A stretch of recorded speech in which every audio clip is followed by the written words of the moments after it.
Assalamualaikum warahmatullahi wabarakatuh. Salam sejahtera untuk kita semua. Perkenalkan, nama saya Dinda Titania Putri Utami dengan NIM 19043210029, merupakan mahasiswi program studi D3 Keuangan Perbankan, jurusan Akuntansi Politeknik Negeri Jakarta. Pada kesempatan kali ini, saya ingin mempresentasikan laporan penulisan tugas akhir saya yang berjudul Prosedur Penyaluran Kredit Pemilikan Mobil atau KPM pada PT Bank KB Bukopin Tbk. Sebelumnya, saya ingin mengucapkan terima kasih kepada Bapak Heri Abrianto SEMM selaku dosen pembimbing yang telah membimbing saya sehingga saya dapat menyelesaikan penulisan laporan tugas akhir ini. Bab 1 pendahuluan yang berisi latar belakang. Yang menjadi latar belakang saya dalam penulisan tugas akhir ini, yang pertama adalah pertumbuhan perekonomian suatu negara sangat dipengaruhi oleh sektor perbankan. Bank merupakan lembaga intermediari dipercaya sebagai penghubung antara pihak yang memiliki kelebihan dana dengan pihak yang membutuhkan dana. Menurut Undang-Undang Negara Republik Indonesia Nomor 10 Tahun 1998 Pasal 1 tentang Perbankan, bank adalah badan usaha yang menghimpun dana dari masyarakat dalam bentuk simpanan dan menyalurkannya dalam bentuk kredit dan atau bentuk lainnya dalam rangka meningkatkan taraf hidup rakyat banyak. Yang kedua adalah produk dan jasa bank. Kredit merupakan sumber yang paling menguntungkan bagi bank. Pinjaman atau yang disebut juga dengan kredit atau pembiayaan berdasarkan Undang-Undang Nomor 10 Tahun 1998 Pasal 1 Ayat 11 adalah penyediaan uang atau tagihan yang didasarkan kesepakatan pihak pinjam-meminjam antara bank dan peminjam yang mewajibkan pihak peminjam melunasi utangnya dalam jangka waktu yang telah disepakati dengan pemberian bunga. Yang ketiga adalah KPM, di mana di zaman modern sekarang ini banyak masyarakat yang membutuhkan alat transportasi berupa mobil. Mengingat harga kendaraan mobil yang semakin mahal, maka salah satu bentuk kredit kepemilikan mobil ini sangat membantu masyarakat yang ingin mempunyai mobil baru maupun mobil bekas secara kredit. Salah satu bank umum di Indonesia adalah PT Bank KB Bukopin telah meluncurkan fasilitas kredit berupa kredit kepemilikan mobil yang bertujuan untuk memenuhi kebutuhan masyarakat yang ingin memiliki kendaraan roda 4 secara cepat, mudah, dan praktis. Pada bab 1 juga terdapat tujuan penulisan. Adapun tujuan yang ingin dicapai dalam penulisan tugas akhir ini, yang pertama adalah untuk mengetahui prosedur penyaluran kredit pemilikan mobil pada Bank KB Bukopin. Yang kedua adalah untuk mengetahui persyaratan yang dibutuhkan untuk pengajuan kredit pemilikan mobil pada Bank KB Bukopin. Yang ketiga adalah untuk mengetahui perkembangan penyaluran kredit pemilikan mobil pada PT Bank KB Bukopin. Yang selanjutnya yaitu pengertian dari prosedur. Menurut Mulyadi, prosedur adalah urutan klerikal yang biasanya melibatkan banyak orang dalam satu atau lebih departemen untuk memastikan penanganan yang seragam pada transaksi perusahaan yang terjadi secara berulang. Selanjutnya ada pengertian dari kredit dan jenis-jenis kredit. Menurut Undang-Undang Nomor 10 Tahun 1998 Pasal 1 Ayat 11 disebutkan bahwa kredit adalah penyediaan uang tagihan atau yang dapat dipersamakan dengan itu berdasarkan persetujuan kesepakatan pinjam-meminjam antara bank dengan pihak lain yang mewajibkan pihak peminjam untuk melunasi utangnya setelah jangka waktu tertentu dengan pemberian bunga. Dilihat dari segi tujuannya, menurut Kasmir, jenis-jenis kredit dibedakan menjadi 3 bagian. Yang pertama itu adalah kredit produktif, merupakan kredit yang digunakan untuk menghasilkan sesuatu baik berupa barang maupun jasa. Yang kedua yaitu kredit konsumtif, merupakan kredit yang digunakan untuk konsumsi atau dipakai secara pribadi. Dan yang ketiga, kredit perdagangan merupakan kredit yang diperuntukkan bagi nasabah yang memiliki usaha di bidang perdagangan dan jasa. Selanjutnya yaitu adalah pengertian dari KPM. KPM merupakan fasilitas kredit jangka pendek dengan kurun waktu 1-5 tahun yang diberikan bank oleh calon debitur untuk membeli kendaraan baru maupun bekas dengan memenuhi persyaratan dengan jangka waktu tertentu, jumlah, dan kondisi tertentu yang dapat dilakukan dengan cara mengangsur. Selanjutnya adalah gambaran umum perusahaan. Di sini, saya akan menjelaskan sedikit mengenai PT Bank KB Bukopin Tbk atau Bank Umum Koperasi Tbk yang didirikan pada tanggal 10 Juli 1970 yang sering disebut sebagai Bukopin. Pada tanggal 16 Maret 1971, Bank Bukopin mulai beroperasi sebagai bank umum koperasi di Indonesia.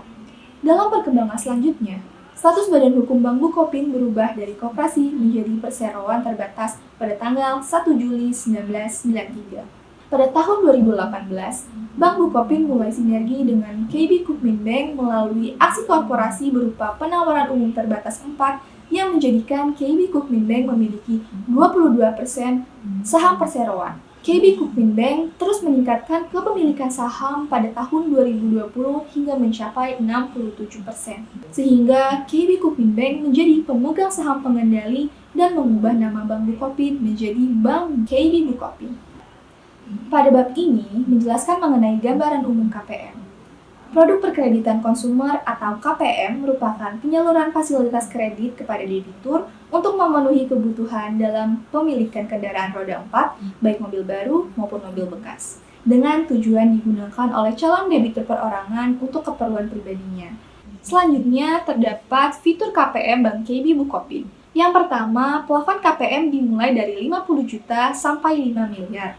Yang kedua, jangka waktu untuk mobil baru yaitu maksimal 5 tahun, sedangkan jangka waktu untuk mobil lama maksimal 3 tahun. Yang ketiga, biaya-biaya. Terdapat biaya administrasi, biaya notaris, serta biaya asuransi kendaraan. Besarnya ketiga biaya tersebut diatur secara tersendiri. Dan yang terakhir ada setting kredit kepemilikan mobil, yaitu installment, yang artinya dapat dicicil atau diangsur. Pada bab ini juga menjelaskan mengenai perkembangan penyaluran KPM Bank KB Bukopin. Dapat dilihat dari grafik di atas, pada tahun 2018 terjadi penyaluran KPM sebesar 282 miliar dan pada tahun 2019 mengalami peningkatan dengan total kredit yang disalurkan sebesar 398 miliar. Lalu pada tahun 2020 mengalami penurunan drastis dengan total kredit 63 miliar. Pada tahun berikutnya, yaitu tahun 2021, tidak terjadi proses penyaluran kredit. Penurunan jumlah penyaluran KPM pada PT Bank KB Bukopin yang terjadi pada tahun 2020 dan tahun 2021 dikarenakan oleh beberapa faktor, yaitu yang pertama, karena KPM pada PT Bank KB Bukopin bukan merupakan salah satu produk yang diunggulkan, sehingga tidak termasuk ke dalam target utama. Dan yang kedua, target market sulit dicapai karena banyak debitur yang mengalami kesulitan ekonomi selama masa pandemi COVID-19, sehingga penyaluran KPM ini terhambat dan tidak sesuai dengan target yang diharapkan. Pada bab ini juga menjelaskan mengenai ketentuan umum permohonan KPM. Yang pertama yaitu sebelum proses kredit dilakukan, melakukan sistem layanan informasi keuangan atau yang disingkat dengan SLIK, dan personal checking atas calon debitur serta suami atau istri calon debitur tersebut. Dan yang kedua, debitur mengisi surat pernyataan yang memuat keterangan mengenai fasilitas kredit yang diterima dan yang sedang diajukan. Jika tidak tersedia, account officer atau AO consumer wajib menolak permohonan fasilitas kredit calon debitur. Yang ketiga, diberlakukan kepada calon debitur yaitu suami dan istri sebagai satu debitur, kecuali terdapat perjanjian pemisahan harta yang disahkan oleh notaris. Pada bab ini juga akan menjelaskan mengenai persyaratan yang harus dipenuhi oleh calon debitur dalam pengajuan KPM. Yang pertama, calon debitur merupakan warga negara Indonesia atau warga negara asing. Yang kedua, usia calon debitur adalah 21 tahun ke atas atau sudah menikah. Dan yang ketiga, calon debitur merupakan karyawan dengan masa kerja minimal 1 tahun dan telah menjadi pegawai tetap. Dan yang terakhir yaitu yang keempat, pengusaha atau profesional yang memenuhi syarat dan ketentuan bank. Pada bab ini juga akan menjelaskan mengenai prosedur penyaluran KPM pada PT Bank KB Bukopin. Untuk mendapatkan fasilitas KPM pada PT Bank KB Bukopin, calon debitur harus melalui 5 tahapan kredit. Yang pertama yaitu tahap permohonan, yang kedua ada tahap investigasi dan tahap verifikasi. Selanjutnya yang ketiga yaitu tahap analisis, yang keempat ada tahap persetujuan kredit, dan yang terakhir atau yang kelima yaitu tahap pencairan kredit. Selanjutnya menjelaskan dari flowchart tahapan kredit sebelumnya, yaitu permohonan kredit. Yang pertama, calon debitur yang ingin mengajukan KPM akan datang ke bank dengan membawa dokumen persyaratan administratif. Adapun dokumen-dokumen yang harus dibawa oleh calon debitur antara lain, yang pertama fotokopi KTP atau kartu identitas suami istri, yang kedua fotokopi surat nikah atau KK, yang ketiga surat izin praktik atau SK profesi, yang keempat salinan rekening koran atau tabungan 3 bulan terakhir. Yang kelima yaitu slip gaji bulan terakhir, yang keenam surat keterangan perusahaan atau fotokopi SK pengangkatan pegawai, dan yang ketujuh ada NPWP atau SPT PPh 21, yang kedelapan ada akta pendirian, SIUP, PDP, dan surat izin lainnya. Yang ke-9 atau yang terakhir ada laporan keuangan. Selanjutnya, calon debitur akan mengisi form aplikasi kredit pengajuan KPM yang diberikan oleh Account Officer atau AO Sales Consumer. Kemudian, calon debitur menyerahkan dokumen persyaratan kepada AO Sales Consumer, lalu AO Sales Consumer akan menerima dan melakukan verifikasi terhadap kelengkapan dokumen tersebut. Pada tahap ini, AO Sales Consumer akan melakukan evaluasi lebih lanjut terhadap permohonan kredit calon debitur. Berdasarkan kriteria dasar permohonan kredit yang biasa disebut dengan pre-screening, apabila permohonan kredit tidak sesuai, maka AO Sales Consumer akan mencetak surat penolakan kredit dan akan menyampaikannya kepada calon debitur. Sedangkan apabila permohonan kredit sesuai, maka AO Sales Consumer akan membuat memorandum persetujuan proses kredit dan permohonan selik dengan melampirkan fotokopi KTP calon debitur untuk diserahkan kepada manajer operasional atau koordinator supporting kredit. Selanjutnya, AO Sales Consumer akan melakukan penginputan data-data dokumen calon debitur secara lengkap pada aplikasi eFlow, serta melakukan pengisian sandi BI pada form pengajuan kredit. Lalu yang terakhir, jika dokumen sudah lengkap dan sudah dilakukan penginputan, maka AO Sales Consumer akan memproses pengajuan kredit ke tahap selanjutnya.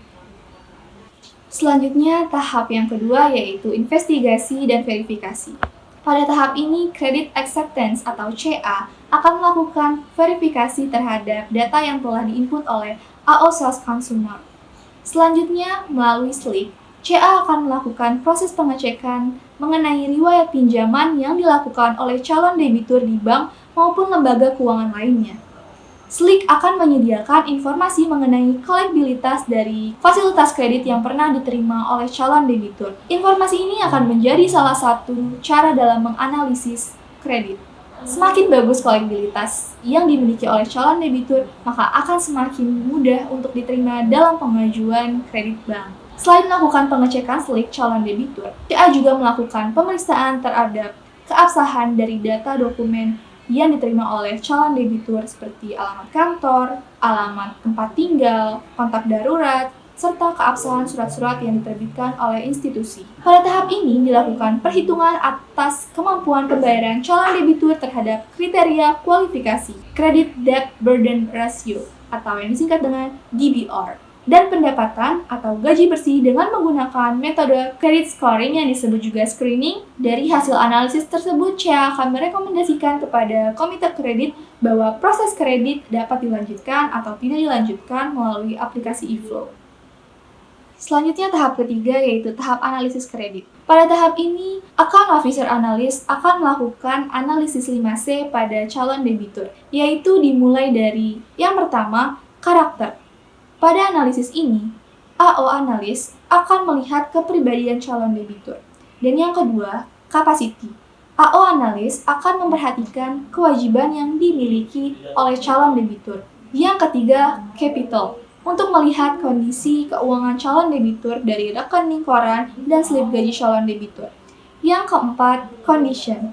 AO Analyst akan memperhatikan apakah perusahaan tempat kerja calon debitur mengalami keadaan ekonomi yang baik atau tidak. Dan yang kelima, collateral. Dalam aspek ini, AO Analyst akan memeriksa jaminan yang diserahkan oleh calon debitur kepada pihak bank. Jika dari analisis 5C calon debitur tidak sesuai, maka tahapan kredit akan selesai sampai di situ.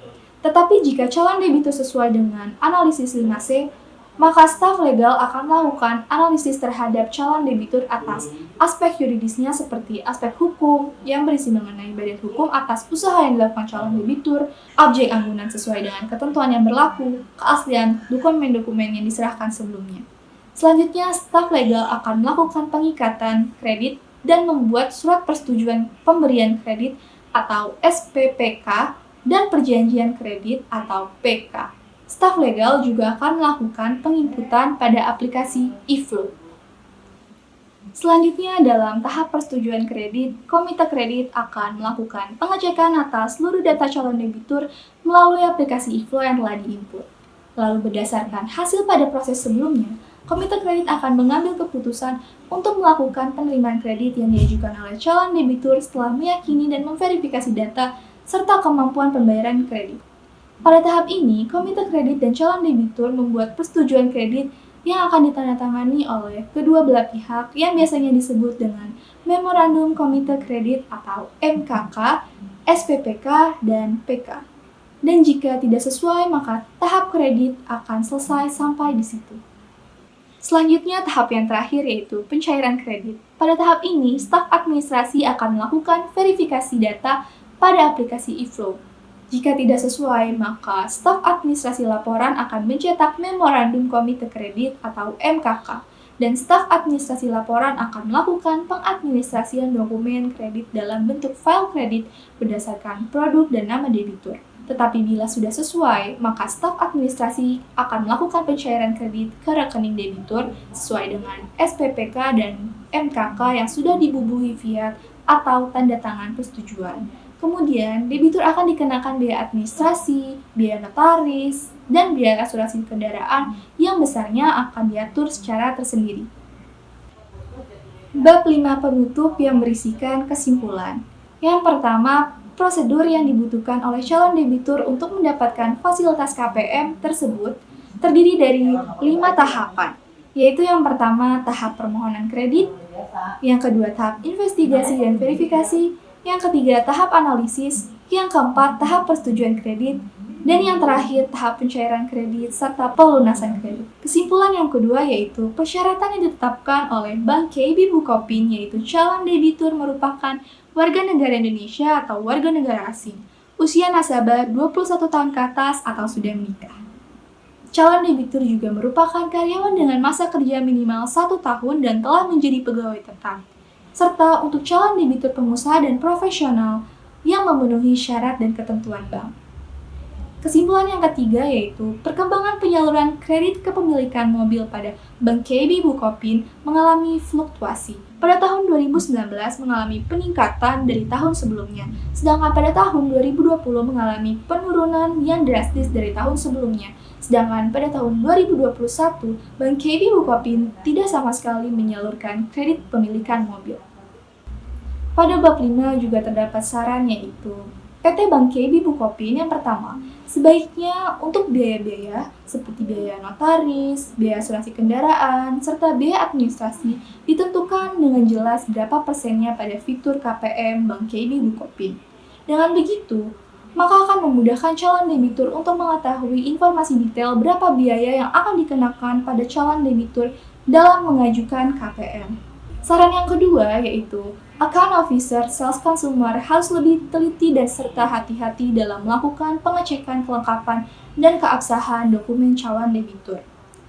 Saran yang terakhir yaitu mengenai penyaluran fasilitas KPM Bank KB Bukopin yang berfluktuasi, perlu dilakukan promosi atau penawaran KPM lebih gencar lagi.